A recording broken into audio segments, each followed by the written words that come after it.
Fala pessoal, professor Diego Pureza aqui para mais uma aula de criminologia para vocês com um daqueles temas exóticos. Olha, esse tema vai ajudar principalmente a galera que vai para a prova oral da PCSP, para investigador, escrivão ou médico legista, qualquer outro cargo de nível superior. Porque dificilmente um tema como esse cai numa prova objetiva. Mas olha, síndrome de Lima, a exemplo de outras síndromes que eu vou trazer aqui no canal para vocês, podem cair e devem cair na prova oral. Então, para você que já quer se antecipar para essa etapa, ou às vezes até para prevenir, se preparar para uma prova objetiva, já se inscreve no canal, porque esse canal é o canal que mais tem conteúdo de graça aí para quem estuda para a Polícia Civil de São Paulo ou para qualquer outro concurso que tenha matéria criminologia.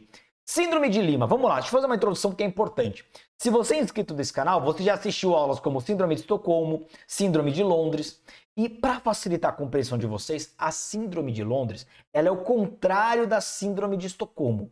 Vamos só lembrar, a Síndrome de Estocolmo é aquela que a própria vítima passa a nutrir um sentimento de afeto, um sentimento positivo em relação aos sequestradores. Nós vimos naquela aula que eu gravei aqui no canal para vocês, que a vítima, por instinto de autopreservação, para tornar aquele ambiente menos pesado, ela passa a criar relações de afeto com o criminoso. Isso aconteceu lá em Estocolmo, na Suíça, inclusive inspirou filmes e séries. A exemplo da série La Casa de Papel foi inspirado nessa síndrome de Estocolmo. Então, qual que é o detalhe? A vítima passa a gostar do sequestrador.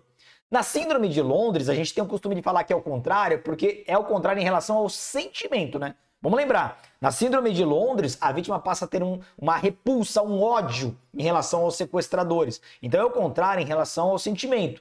Agora, quando nós vamos para a Síndrome de Lima, aí é o contrário da Síndrome de Estocolmo em relação aos personagens e não em relação ao sentimento. Lembrando, de novo, é bom frisar, na Síndrome de Estocolmo, vítima passa a gostar do sequestrador. E na Síndrome de Lima nós invertemos os papéis. É o sequestrador que passa a ter sentimentos positivos em relação à vítima.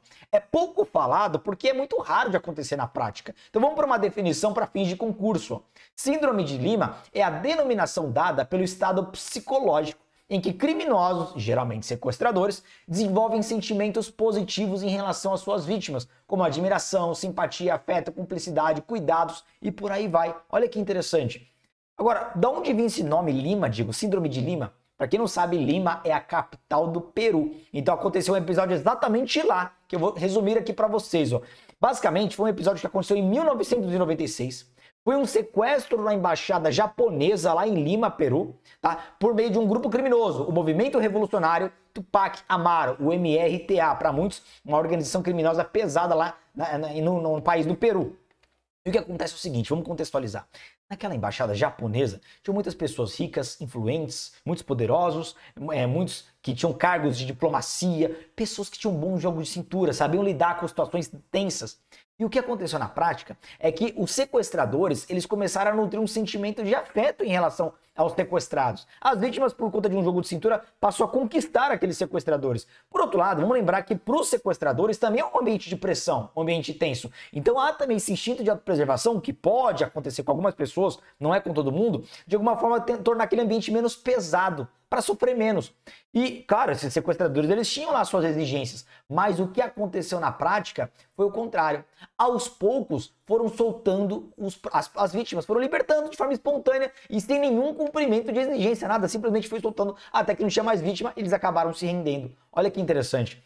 Repito, é claro que essa síndrome é extremamente rara de acontecer na prática, por isso que é pouco estudado, temos poucos casos reais. Mas a psicologia, aliada com a vitimologia, ela tenta traçar algumas características comuns à síndrome de Lima, caso você venha se deparar num caso concreto parecido como esse. Vamos tentar destacar? Olha, aqui, exemplo, criminosos evitando machucar as vítimas, isso é muito comum nesse tipo de síndrome. Gestos que demonstram uma amabilidade em relação às vítimas, a exemplo de preocupação com o bem-estar. Você quer ir no banheiro, tá com sede, tá com fome, tá precisando de alguma coisa, todo um cuidado dos sequestradores em relação aos sequestrados. E concessão por parte dos criminosos de algumas regalias e liberdades às vítimas, chegando inclusive, em alguns casos, a libertar essas vítimas. Olha que interessante.